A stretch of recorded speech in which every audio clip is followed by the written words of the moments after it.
again, thanks for joining me. And the first question I'm going to ask you, Pauline, is what's your story? What brought you to do what you love and love what you do?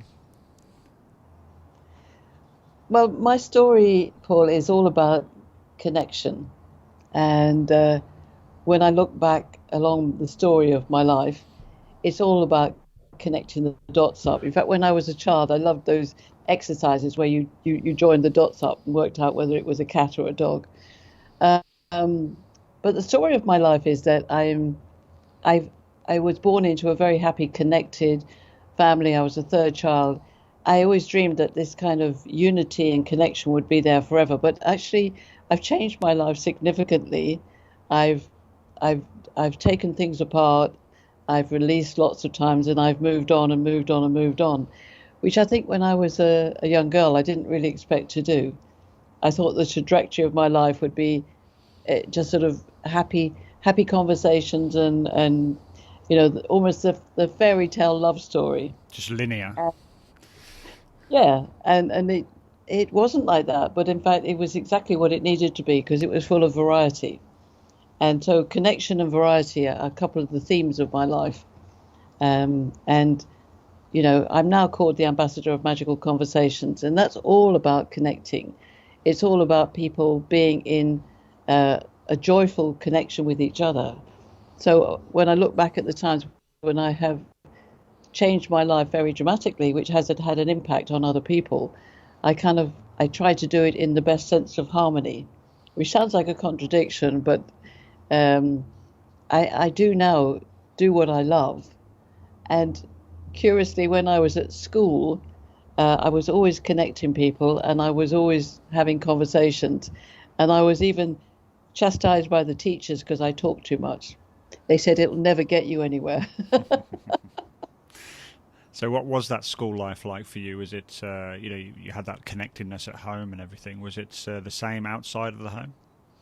Yes, it was. Interesting enough, I was actually at the same school from the age of 4 to the age of 18, which in most people's experience is very unusual. So it was a local, as it was, Catholic school in North London.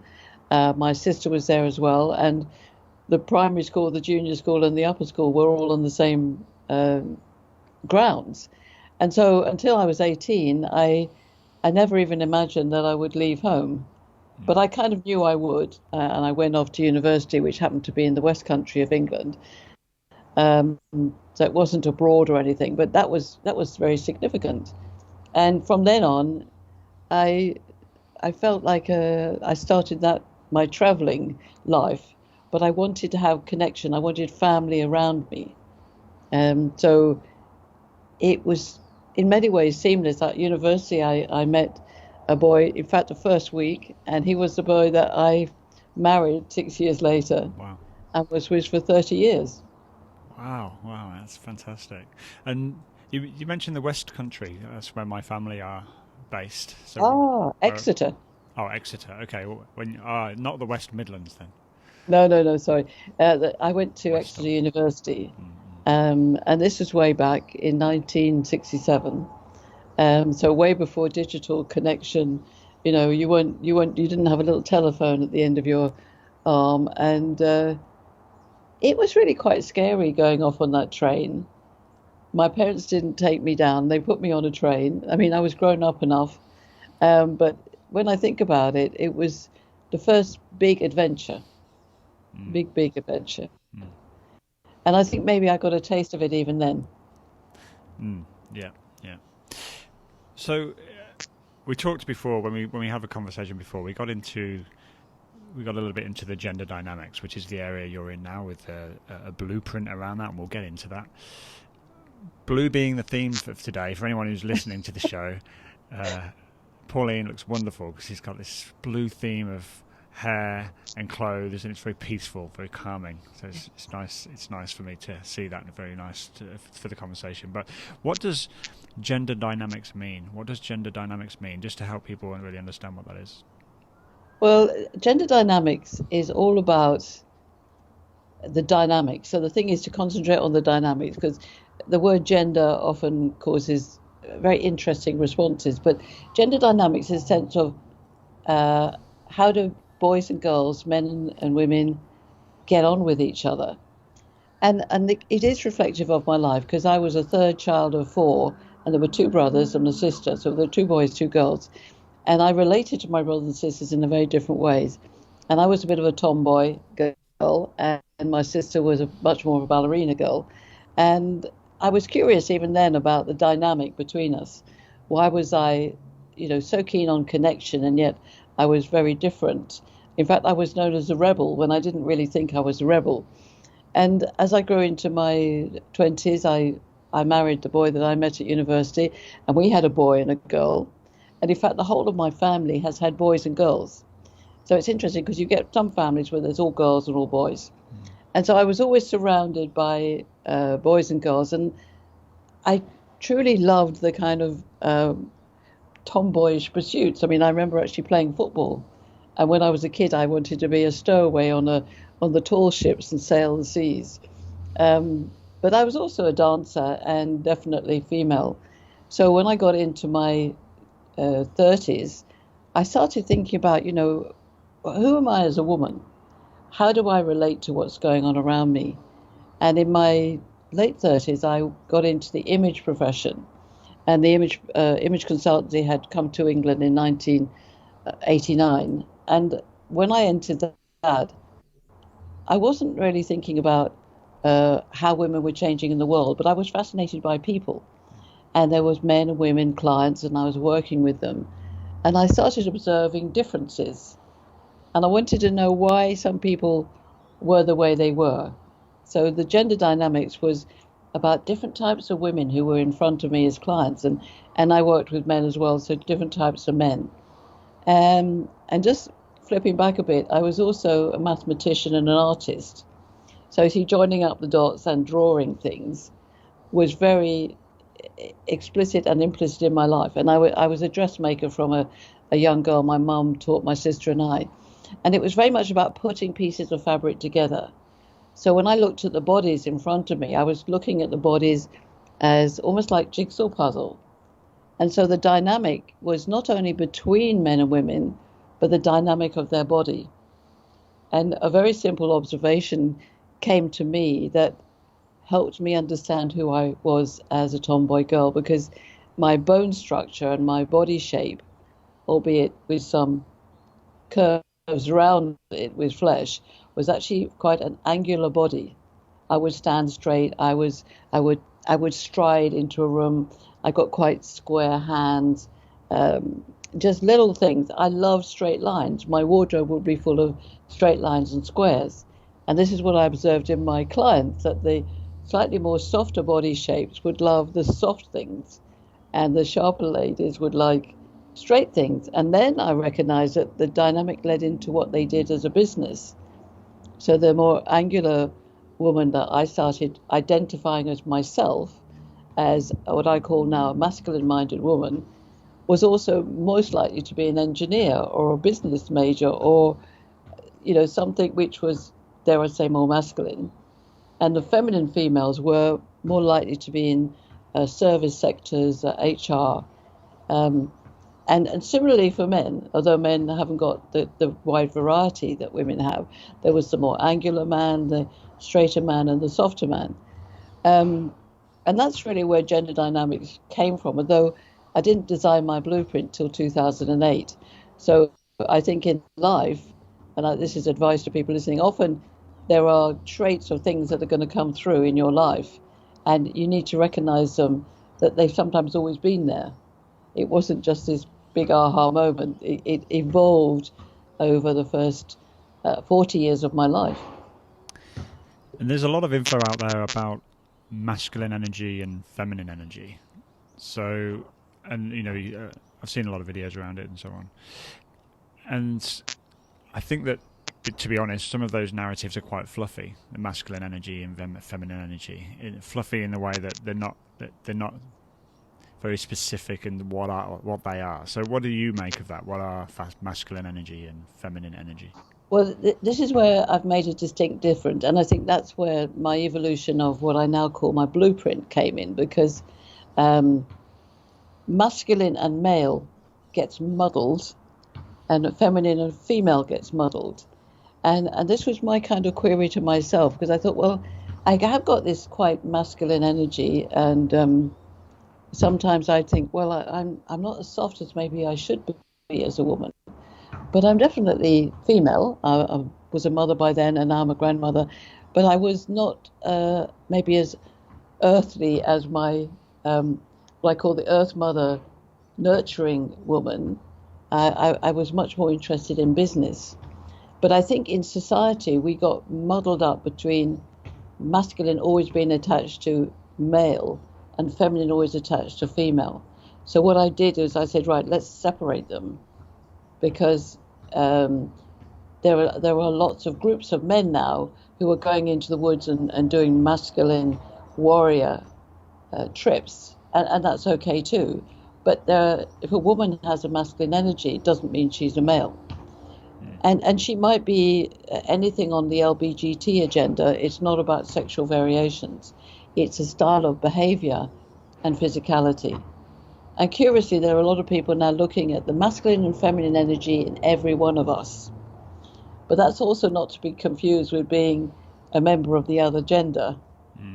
So you can be male and be masculine as an extra energy in your body and your mind. You can be male and have a feminine energy in your body and your mind, which I think is very much yourself. You know, you're definitely a man, but you like the intuitive, creative, feminine energy of dancing, of feeling, of verbal dexterity, words. All those things are part of a feminine energy. So I'm separating biology and energy. And biology is in our body, and all of us have a biology, and we can all have a balance of some percentage of 100% masculine and feminine energy. And some people have an absolute pure mix, which is why that gets confusing too. And conflicting, I would imagine. Does that make sense? It does. So what I make of that is that there's somewhat of a spectrum. That at one end, looking at males, at one end you might have a masculine-minded male, and at the far other end you have a feminine-minded male, and and everybody's somewhere in there, whether it be closer to one end than the other, and same goes for females. Yes. Okay. Yes.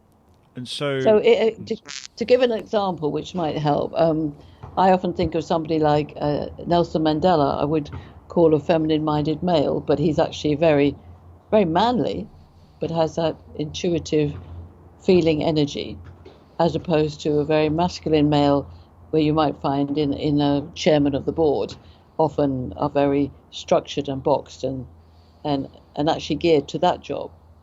Yeah. And for females, what would be some traits?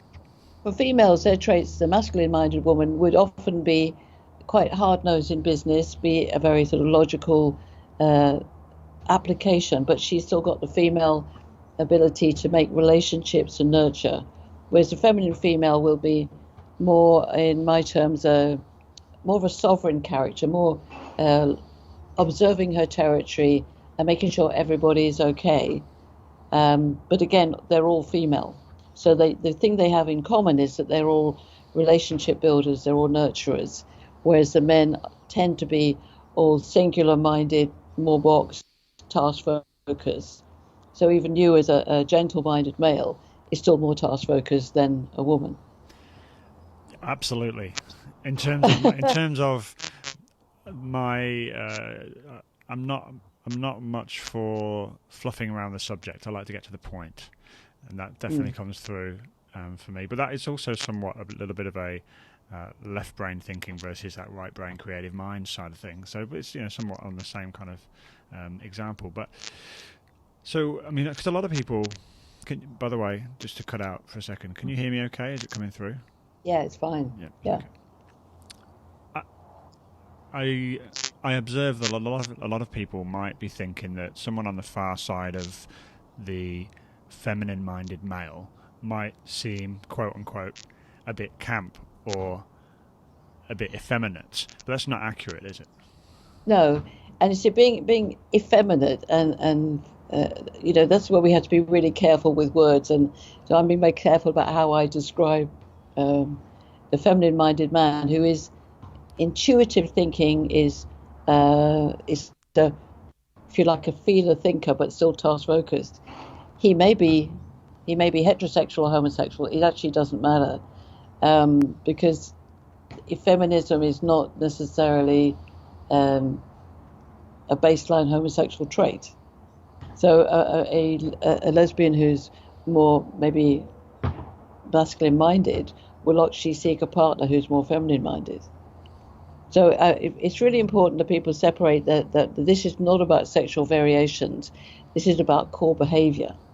And what I'm looking to is to find out how the dynamic works between who I am on the map or the blueprint and who anybody else is.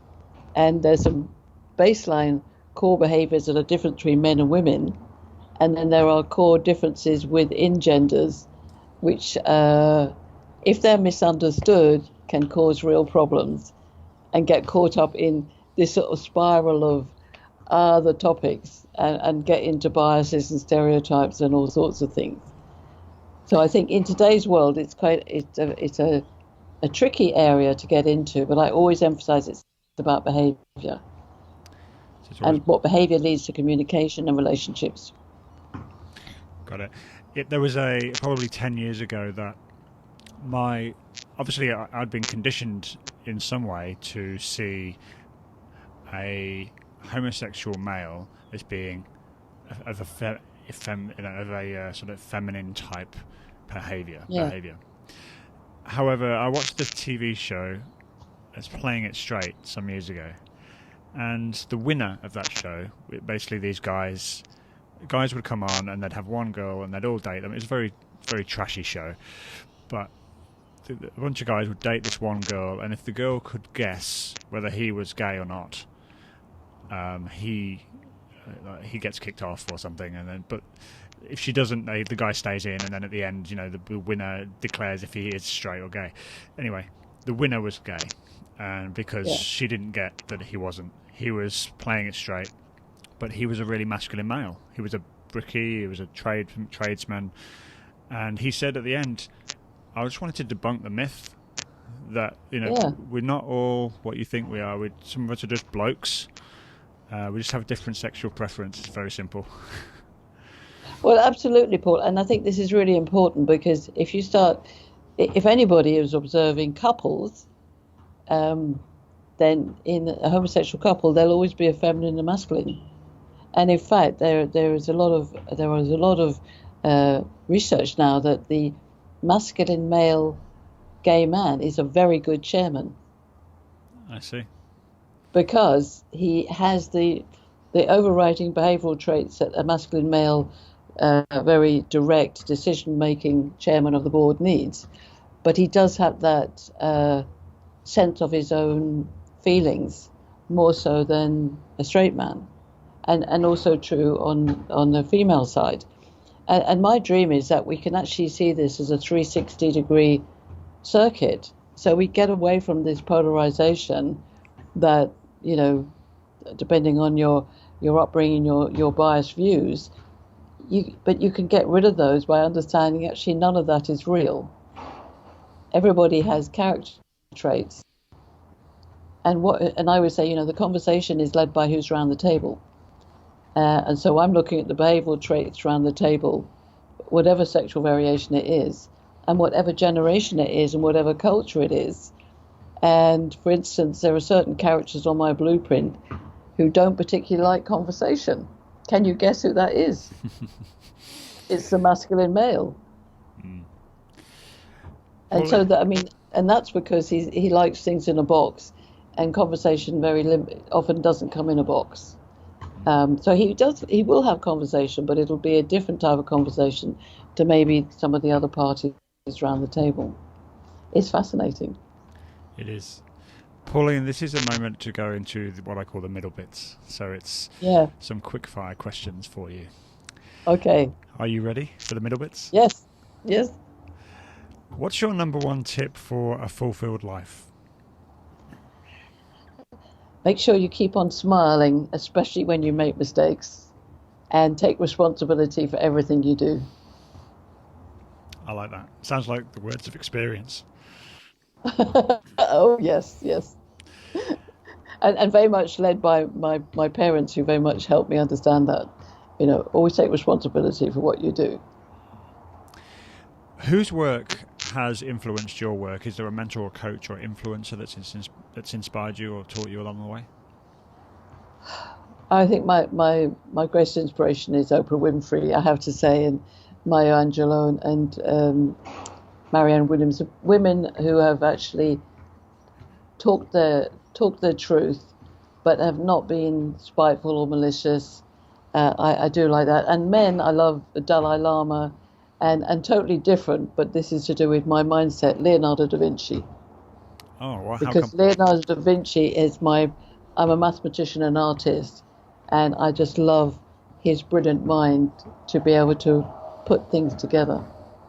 Such a variety in his career as well, right through.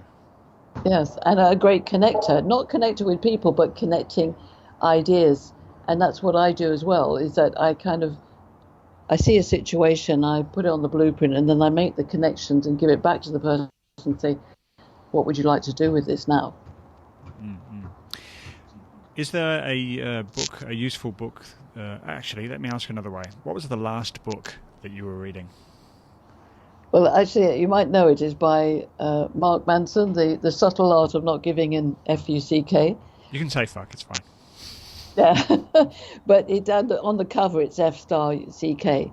But I love the it's actually don't get stuck in the stuff, because we spend too much time worrying about the stuff that we don't need to get involved in, and not doing the stuff that is the intention setting and the rainbow and the horizon. We all get stuck in the stuff, have I got enough money? Can I get there? What is that person doing? Why are they being horrible? Why did this, all those stuff. But it's all stuff. The rainbow is where you put your intentions and you go, this is the meaning of my life, and that's what I'm working towards.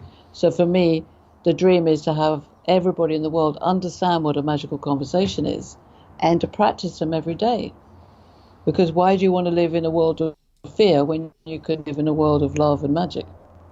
And I don't mean spooky magic, I mean just imagine, using your imagination, your curiosity, listening to people, sharing, and believing in the unknown possibilities that there are.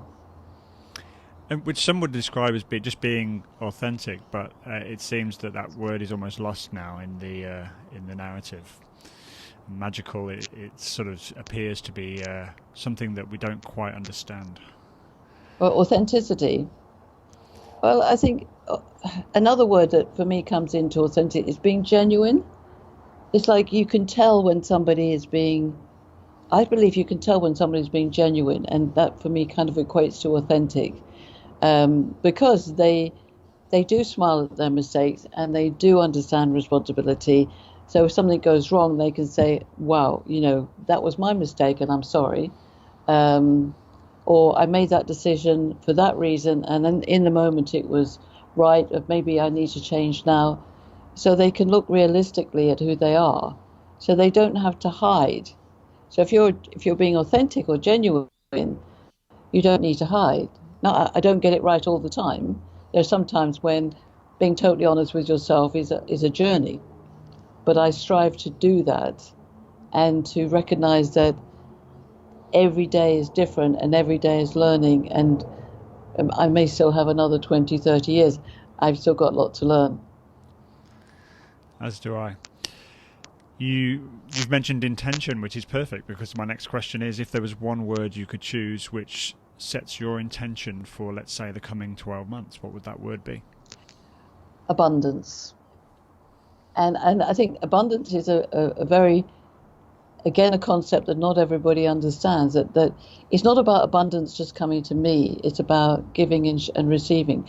So if you use a metaphor of a table of abundance, you don't go to the table and take what you want before you've put on the table what you have to give. And the idea is you put your natural gift on the table, and then you seek to receive something that you need, that somebody else has put on. And that's what the truth of abundance is. Instead of this, well, I did that, so you do this, and that kind of conditioned supply and demand is not what it's about. It's actually just giving because you have it naturally to give, without question and without condition. That's a wonderful descriptor of that. I like that way that you put that. That's fantastic. Great. You made it through the middle bits, Pauline. Good. I can imagine a bloke, a fella, a guy sitting and listening to this conversation and saying to himself, "What the hell are they talking about? Feminine, masculine? I'm a man. There's no feminine in me." So how do we debunk that stereotype that obviously we're all buying into because it comes from a very, very young age, obviously conditioned over many years. So how do we debunk this myth? Well, I think it has to be through listening without prejudice and having something constructive to take your thoughts forward. And this is why I created a blueprint. I mean, the blueprint is very practical. It's an actual physical blueprint. So you can track yourself on it. There are traits. You can track your communication on it. It gives very simple ways of understanding the major differences between men and women. And interestingly, I'm now set out to interview men, to ask men exactly this thing. What is the world doing to you now? What do you see the world? What are the major headaches or obstacles? What are the plus points? What's the Me Too movement done for you or not? Will you advocate women? So, having worked with men and women for over 30 years in the corporate world of UK and Malaysia, now US, I really want to understand what men are about in absolute unconditional honesty. And so I'm recording interviews so that men can actually share. And the ones I've done so far, mostly it's I just want to have my say, not with any anger, but with, I'd like a simple life. To be honest, most men want to be able to admit to their emotions, want to have a simple life, would like to get past, do women understand me or not? And there's some very simple things that I can share with them. And then the blueprint will also be shared with women separately so that they also have a possibility of understanding what men are about by listening to these interviews. So for the man who's standing there going, but, I'm just a good old-fashioned man, that's fantastic. Share your thoughts. The interviews are not intimidating. It's really a point where I think in the world women are not listening to men truly, and men are not truly saying what they feel because they feel slightly intimidated by the world we have. And therefore for them to go off to the cave or the wood or the tiger pit, the shed, is a way of releasing that, or the shed. And women are the same. There's a lot of women who are doing goddess work and feminine, and my sisters, some of us, we need that. But the coming together is important. And so just as an example, I do work with mixed gender where you separate the room and you ask men and women exactly the same question, i.e., how do they see each other? How do men see men and men see women? How do women see women and how do women see men? And when you turn the boards round and you look at the words, the first statement is everything that is written is true. Because both sides look at the other and go, oh my God. But the truth is that our own perceptions and our own perspectives need to be honoured. And then we can work out how they come together. It's wonderful. Now, the blueprint, let's break into that a little bit. I'd like to break down some of what you've written in that. I'm just going to bring it up on my screen here. There we go. So, who's in charge? Why are you who you are? Or why are you who are you? Sorry. Who you are. Why are you who are you? And so we have the masculine-minded man as the ruler, the feminine-minded male as a philosopher. Yeah. What's some of the specific sort of differences between those two? Obviously, aside from the obvious stoicism. Yes, and you've got to remember that these are not, they're the extremes of a spectrum. So the ruler is the decisive, extrovert, out there action man, in a way. And you can have a benevolent ruler or malevolent ruler. The philosopher is the thinking man, the intuitive man. That's you. You know, you would be concerned more with feelings, but you're still a male and you're still on the same spectrum as the masculine male. So there may be times when you whiz up to that side, and sometimes you might be in the middle. But if you were in a room of 90% masculine males and they're all, hard out there being warrior, you might find that challenging. I do find that challenging. Yes. And this is where it's good for men, the masculine male, to understand that the feminine male is a man. He's just as manly as any of them. He just has a different energy. And it's not being effeminate. It's not being soft. But he may feel intimidated by that extroversion. Because even if you look at extroversion and introversion, those in any person can come into conflict. Because the extrovert says, "Oh, for goodness sake, get out there," and the introvert is going, "No," because inside he or she is going, quaking in their boots, and that's okay. It's not. We've got to get past what is a good trait and what is a bad trait. Traits are traits. If you use them badly, then they're bad. If you use them well, they're good. I take great pleasure actually in. I mean, when I say a moment ago, a struggle in a room, full of masculine-minded males. I actually enjoy the dynamic that I bring into that situation, because I find myself. I have the ability to just be myself, and there's no guilt there. You know what I mean? So I can be myself, and I find that works really well, because guys actually respond to that. Masculine-minded men are as emotional as feminine-minded men. They just maybe struggle a little bit to show that, but actually I believe that FMs, let's call it, have a good influence on the MM in that respect. Absolutely, and this is one of the reasons that I'm doing this work with men, because I want men to understand they're all men, and the world is changing. That's the other thing, is the world is changing to be more fluid. I mean, if you look at technology and entrepreneurship and enterprise and the way businesses across the world, you've got to be more fluid and flexible. And so the MMs, I think, sometimes are afraid of their own limitations. And the confident FM like you and others that I'm now meeting, I'm encouraging them to go out there and really talk to the MMs and say, it's okay. This is okay, to be able to express your feelings. They may not want to do it as many times as you do, but the reason that you can do that now is your confidence, which you didn't have in the past. So if you reflect back to a time when you didn't have that confidence, then it was intimidating. Now it's a value add.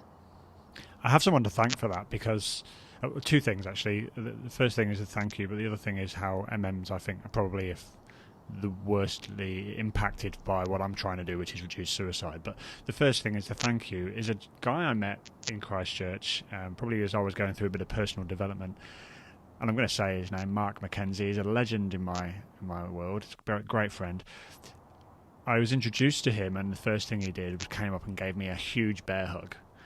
Just gave me a massive hug, and it was an intimate. Okay, not an intimate hug. It was just a genuine hug. Yeah, genuine. Yeah. And I thought, I've never met the guy, and he was just so warm and loving, and we are great friends, and we'll always be great friends. But it made me realise that, because I felt so connected to him, it made me realise that, yes, that's the kind of guy I am. I'm a hugger, and yeah.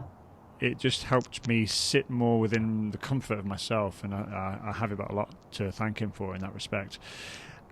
The other thing, is as you talk about masculine-minded men, I think they're the ones that struggle the most in terms of being connected with the feeling, emotion, and that's why I think we see such high suicide rates. It's a real shame, but I think it's probably the guys on that end of the spectrum that perhaps suffer the most of that, because FMs maybe can articulate what's going on for them a little better. What are your thoughts? Well, I think what's happening now is, as an FM becomes more confident, he gets past that. When he's when he's not confident and he's being run down by the MMs, then he might commit suicide. But the MMs need to be encouraged to do the hugging, to do the sharing, but understand they are more boxed and more rigid. So maybe it's a very focused way of don't put them out in the limelight and say, have a cry. But what's fascinated me with the hugs is men are hugging each other more, and I think that's really good. Because in some cultures, men hug anyway. But like in the UK culture, men used to never hug. But I observed my brothers now hug, and they would hug my father when he was alive. And that only happened in the last 2 or 3 decades. And I thought, oh my God, that is so good. And my son, who's 40, he will hug, my son-in-law will, and their crowd. So there are more hugs. And I've noticed that when people now greet my husband now, my American husband, they'll give a hug. And for some men, they don't know how to do it. But if another man has a confidence to do it, they love it. So I really encourage hugging. I mean, hugging heart to heart is the most important thing we can do. Exactly, it's a heart to heart, as you say, and it's connectedness. And I think ultimately that's all we really want is connectedness and love, aside from everything else. True. I mean, there's only love and fear in the world. People don't realize that. There are a plethora of emotions, but they all come from love and fear. So essentially, we either love and then we have joy and ecstasy, etc., or we have fear and we have hatred and anger and destroying things. So choose to be in that moment of love, and I don't mean sexual love or intimate love, but just to be connected in love to the person you're passing in the street. Hi. Then somebody you meet, to hug them, just to have that word of be a loving in your words, be complimentary. That will make a huge difference and ripple in the world. That's what Magical Conversation is about. And so, how about love? Are some MMs better matched to an FF, for example, a feminine-minded female, or is there? How do you find the right match? Well, this is not set in stone, but in my experience, and that's the best thing, because in my life, one of the first rule of a magical conversation is not to make a judgment. My experience that an FM, like yourself, is usually well matched to an MF. So that if that intuitive male can often balance with a more driven masculine female. And the MM can often adore the FF, who is his sovereign, his queen. Now, it's not set in stone, and obviously they're the ends of a spectrum. So in the middle, you've got the man who is maybe sometimes masculine, sometimes feminine. He uses that balance very well, and he's looking for the balanced partner on the other side. And in gay relationships, obviously within a gender, you will get the masculine wanting the feminine. So it works all the way around. So there's something. If we take masculine and feminine almost as yin and yang, it's the complement of straight and soft, of the straight line and the curve, the hard and the soft. We need that mixture in our life to make everything rise, and that's most important. That's in my experience, and I know that we talked about your wife is possibly that MF, and there's that balance, yeah. I'm glad you went there and I didn't, but I was going to mention that Pascal and I had a conversation after our conversation, and I'm just reading some of the traits here of a masculine-minded female being logical, perceptive, observant, attentive, somewhat extroverted, multitasking, astute, driven, and I can identify those traits in Pascal. But there is definitely also those female traits. Female traits, which yes. just are naturally there anyway. So and absolutely we are a great match. So I think it is a bit more of that FMMF sort of matchup. I think in terms of what I'm seeing from this conversation, anyway. Well, it is, and I think the other thing is that the millennial overlay, which is another whole big subject, but I think the millennial overlay where everybody is now arriving with a digital mind and a more flexible mindset, maybe we're heading towards that middle place where we understand masculine feminine energy, because you still have to apply it in a situation. So I always say to a masculine-minded woman, be careful not to be too masculine in the bedroom or on the dance floor. Because when your partner dancing, unless you decide to change roles, the male usually takes the lead. Yeah, well, that's it. Traditionally, it's a lead. I mean, in terms of what I do and what I think you've done in the past, it's lead and follow. And Yeah. you're right, actually. Yeah, when a dance lead is when a follower is trying to lead, whether they know it or not, it's quite a Yes. struggle for a leader to continue. Well, it is, and people need to not get, this is not about stereotypes. If you want, you could change over, but one has to lead marginally against a follower, otherwise the dance, you'd be fighting. If both are trying to lead, it doesn't work. If anyone's listening who is a dancer or knows me through dancing or anything, I would implore you. I would encourage you to go and learn the opposite Yes. of your natural way. So I'm a dance lead, obviously, but I learned years ago how to follow because I teach dance as well. So I learned all the follow steps, and I'll tell you that opened my world on connectivity with my dance partner because I understood where they stood, how they needed to be. I stepped in their shoes, so I had this real empathy and understanding for what it felt like to be a follower in the dance tradition, and it improved my dance. It improved Yeah. everything. And I love that, Paul, because actually that's what I'm intending to do by doing this work with men, is to help them understand, if they're looking at the blueprint, so they're looking from the box side of the blueprint, that they understand what's going on in the circle. And metaphorically or practically, when we get together with women, they step into that space. They understand what's on that other flip chart over there and why the women have written that, and vice versa. And we get past some of these very simple things that really make a difference.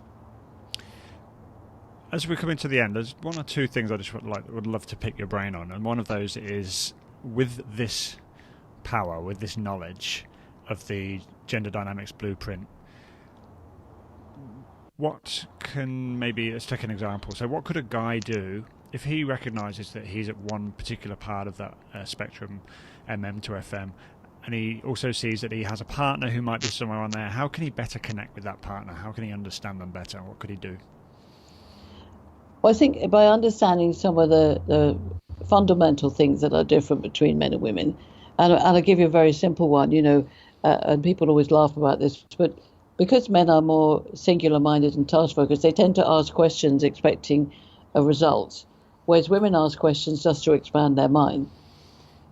So even just understanding that basic, and then within their own gender, to understand that they may be an FM and more emotionally driven to express their feelings, but for an MM, maybe they take it carefully and ask him what conversation he wants. So when you're looking across the grid or you're in your own part, is being sensitive to where you are and that it's different over there. So I think the key thing is to observe that everything you say is not necessarily heard in the way you say it. Another one is that a lot of women don't think that men appreciate them, and yet you ask any man and they'll say, of course I appreciate women, but they need to appreciate her for at least 10 times more than they think before she says, oh yeah, that's great. Noted. So I mean, the thing is, I just put the goal is that the blueprint is a means to the conversation, and the magical conversation is that you really must have no judgment and no anger, and not rush into things. Think about what you're doing and how to do it. But one thing most of the men say to me is that men are much more simple and much more instructional. Please just tell us what we should do and let it be. Whereas women are more complex and really would like their men to be more like the way they'd like them to be. But that's my very generalization. At both sides, it takes effort to understand the other as well. So, and dance together, you see. And what you said is so right. We've got to empathize and listen and share. Yes. What's next for you, Pauline? So one thing, well, what's coming up for you, and also how can people get in touch with you? Well, what's coming up for me is that I am doing a series of interviews with men. My purpose in doing that is to, with their permission, put those up on a Magical Conversation TV channel. I haven't worked out the logistics of this yet, but I've always dreamed of having a Magical Conversation TV channel where we can see into those interviews. So they're not live because I don't want people to interrupt the flow, but I want men and women alike to listen unconditionally. And then my dream is to take that to the bigger stage and to impact senior men in business, definitely, to help them understand how to lead mixed gender workforces and potentially help big major characters in the world to not have argumentative approaches. And not talking about anybody, but we know in the world there's a lot of anger, there's a lot of arguments, there's a lot of I'm right, you're wrong. So I'm willing to put myself out there and to put Magical Conversations into the boardroom, into politics if needs be, and that's not being political. And I would like to get on to major forums where we can get past the anger, because I think time is wasted, and we need to have conversations about the things that really matter. Like world poverty or economic stability, all those things. The things that we really need to talk about don't get talked about because we're arguing. It's been my great pleasure to have you on the show, Pauline. Thank you so much for joining us. Thank you. I've really enjoyed myself.